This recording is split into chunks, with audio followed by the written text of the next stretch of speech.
আহিলে নি পৰিলে নি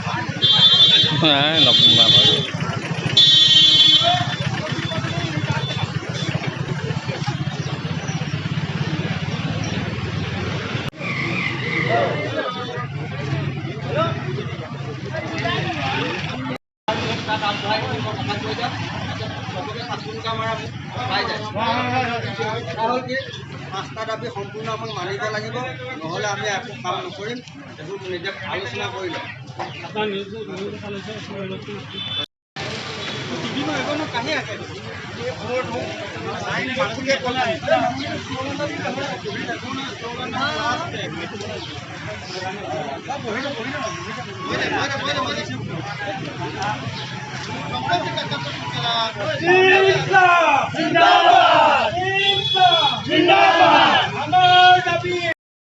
আমি নাজিৰা পৌৰসভাৰ মাষ্টাৰলৰ হৰিজন কৰ্মীসকলৰ তৰফৰ পৰা আমি সাংবাদিক বন্ধুসকলকো আমি আবেদন জনাই আমি নমস্কাৰ জনাইছোঁ। আমাৰ বহুদিনীয়া দীৰ্ঘদিনীয়া আমাৰ 5টা দাবী আছিল গত 14 চনৰ পৰাই, কিন্তু আমি নিবেদন কৰি আজি পৰ্যন্ত আমি সুফল পোৱা নাই। গতিকে সুফল নাপাই আমি পৰৱৰ্তী কাৰ্যসূচী কৰ্মবিৰতিৰ আন্দোলনৰ কাৰ্যসূচী আমি বাধ্য হৈছোঁ।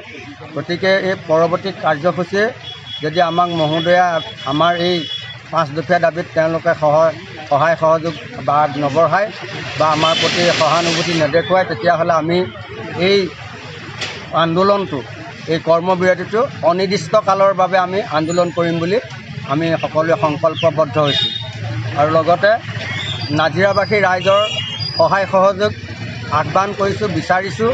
তেখেতসকলৰ সেৱাত আমি ব্ৰতী হৈ আছোঁ। তেখেতসকলেও আমাক সহায় সহযোগ আগবঢ়ায়, নাজিৰাবাসী ৰাইজে আমাক সহায় সহযোগ আগবঢ়ায়। আমাৰ এই ক্ষেত্ৰত এই চালুকীয়া নিম্ন স্বাক্ষৰকাৰী লোকসকলক যাতে উপকৃত কৰে, কাৰণ আমি তেখেতলোকৰেই কিছু নলা নৰ্দমা গেলা এই সমস্ত সমস্যাসমূহ আমি জ্বলন্ত সমস্যাসমূহ আমি তেওঁলোকক সেৱা আগবঢ়াই আহিছোঁ। গতিকে তেওঁলোকৰে সেৱাসমূহলৈ চাই আমাকো তেখেতলোকে নাজিৰাবাসী ৰাইজৰ প্ৰতি আমি আহ্বান জনাইছোঁ, তেখেতলোকে যেন আমাক সহায় সহযোগ আগবঢ়ায়। স্মাৰক পত্ৰ দিছে নেকি? স্মাৰক পত্ৰ আমি যোৱাকালি কৰি আমাৰ মাননীয় বিধায়ক এইটো মহকুমা অধিপতি মহোদয়াক দিয়া হ'ল, আমাৰ কাৰ্যবাহী বিষয়াক দিয়া হ'ল আৰু পৌৰপতি মহোদয়াক দিয়া হ'ল। আজি আমি আকৌ পুনৰ এই কৰ্মবিৰতিত আন্দোলনত আকৌ আজি বহিছোঁ। যদি আজিও আমাক তেখেতলোকে আলোচনাৰ ভিত্তিত যদি আওতাললৈ নানে, তেতিয়াহ'লে আমিও পৰৱৰ্তী কাৰ্যসূচী আমি চলাই যাম। আজি আমি বিধায়ক মহোদয়ালৈও এখন স্মাৰক পত্ৰ প্ৰেৰণ কৰিম বুলি আমি সংকল্পবদ্ধ হৈছোঁ। দাবী আমাৰ 5টা আছিল। আমাক প্ৰথম দাবীটো হ'ল বৰ্ধিত হাৰত দৰমহা দিয়া, আৰু 2 নম্বৰ দাবীটো হ'ল গত 14 চনতেই আমাক সেই বৰ্ডে সিদ্ধান্ত কৰি যোৱা মাষ্টাৰলৰ 2জন হৰিজনৰ 2জন আমাক মানে নিয়মীয়াকৰণ কৰাৰ কথা আছিল, কিন্তু আমাক লুকুৱাই ৰাখি আজি পৰ্যন্ত সেইটো কৰা নাই। আৰু 3 নম্বৰটো হৈছে আমাক ইয়াৰ আগৰ বৰ্ডখনে কৰি যোৱা আমাক এটা PF প্ৰভিজন ফাণ্ড কটাৰ আমাক সিদ্ধান্ত লৈছিল, সেইটো নকৰিলে। লগতে এটা আমাক ইঞ্চুৰেঞ্চ মানে লাইফ ইঞ্চুৰেঞ্চ দিয়াৰ কথা আছিল, সেইটোও দিয়া নাই। এনেকৈ কৰি সেইটো নিদিলে, সেই 3 নম্বৰ। 4 নম্বৰটো হ'ল আমাৰ এককালীন এটা আমাৰ কোনো পেঞ্চন নাই। এককালীন এটা আমাক সাহাৰ্য প্ৰদান কৰে তেওঁলোকে ৰিটায়াৰমেণ্টৰ পিছত।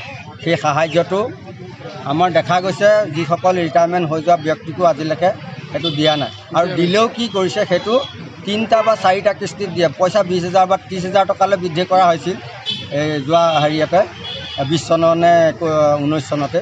তেতিয়াৰ পৰাও সেই পইচাটো আজিলৈকে দিয়াইতো নাই, আৰু যিকেইজনক আগতে দি গ'ল 20,000 টকাকৈ সেইকেইজনকো 3টা কিস্তিত 4টা কিস্তিত পইচাকেইটা দিয়ে, আৰু সেইমতে আমি পইচাকেইটা একো কামতো নাহে।